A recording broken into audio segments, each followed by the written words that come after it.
विकास कामांच्या मुद्द्यावरनं कोल्हापूरचे पालकमंत्री हसन मुश्रीफ भर कार्यक्रमात आयुक्त के मंजुलक्ष्मी यांच्यावर भडकले. मंजूर असलेल्या कामाची वर्क ऑर्डर्स का दिलेले नाहीत असा सवाल मुश्रीफांनी विचारला. रस्ते प्रकल्पाचं काम हे कमिशन मिळालं नाही म्हणून काम थांबलं असं माझ्या कानावर आलंय असा गंभीर आरोपही मुश्रीफांनी केला.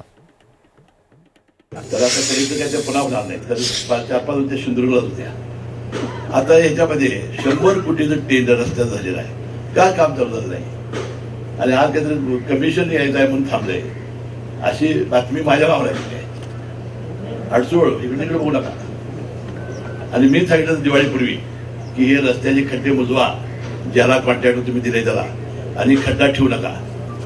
त्यानंतर दुसरं मी सांगितलं होतं हा झूम प्रकल्प याची सुद्धा काहीतरी टेंडर झालं, अजून वर्क ऑर्डर दिलं नाही. मॅडम तुम्हाला 4 जण मी फोन करतो नाही, पण कुठं काय काम चालू झालंय नाही. हे पद्धत बरोबर नाही ना. हे ताबडतोब 4 दिवसाच्या 8 दिवसात काम चालू झालं पाहिजे. नाहीतर 8 बदला. तो ग्रामविकास आहे, तो काय तुझ्या नगरपालिकेचा नाही. त्याला मीच गाठला इथं.